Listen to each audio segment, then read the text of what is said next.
चलिए आगे बढ़ते हैं और रुख कर लेते हैं दक्षिण भारत का। कर्नाटक के लोकायुक्त द्वारा तय की गई डेडलाइन के गुजर जाने के बाद भी 70% से ज्यादा विधायकों ने अपनी इनकम, संपत्ति और देनदारियों की घोषणा नहीं की है। एक आरटीआई के हवाले से ये बात सामने आई है। राज्य लोकायुक्त अधिनियम के अनुसार हर साल 30 जून तक विधायकों को और एमएलसीज को अपनी संपत्ति की घोषणा करना अनिवार्य है। आरटीआई से ये पता चला है कि राज्य के 224 विधायकों में से 147 और 75 एमएलसीज में से 60 ने ये जानकारी अभी तक मुहैया नहीं कराई है। डिफॉल्टर्स की लिस्ट में सीएम बोम्मई के कैबिनेट के 6 मंत्री के साथ साथ प्रदेश कांग्रेस अध्यक्ष डीके शिवकुमार और पूर्व सीएम एचडी कुमारस्वामी का भी नाम शामिल है। टाइम्स नेटवर्क से बातचीत करते हुए कर्नाटक के लोकायुक्त ने कहा कि अगर विधायक 1 महीने के भीतर जरूरी डिटेल्स जमा नहीं करते तो उनके खिलाफ कार्रवाई की जाएगी।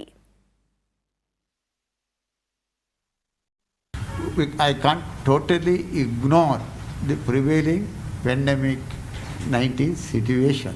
As a Lokayukta, I can't treat the legislators in par with other offenders. I must give them some reasonable time to comply with the requirements of law. Reasonable time, according to me, another 15 days or a maximum a month.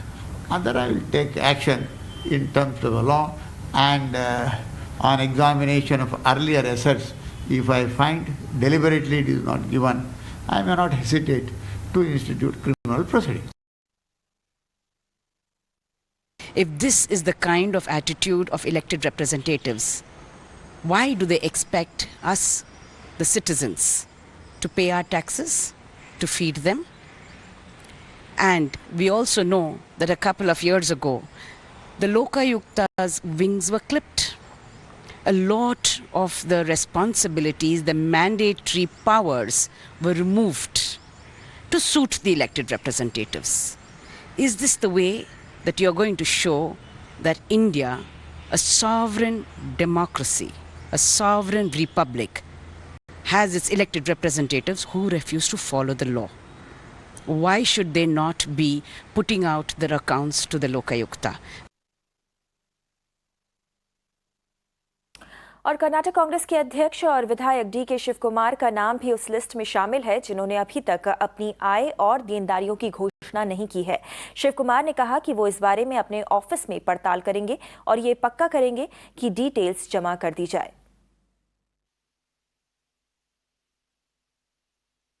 147 MLAs in the state of Karnataka have yet not submitted their list of assets and liabilities to the Lokayukta. Your name also features in that list. Any reason that you have not given? And if you could. No, I think I just checked my office staff. If that day it is our bound duty to submit our assets and liabilities, we'll have to do. And if I have not done also, I'll just instruct. I think it is a routine matter, but due to various litigations going around, I think it might have missed. I think I will instruct my office to see that it will be set right.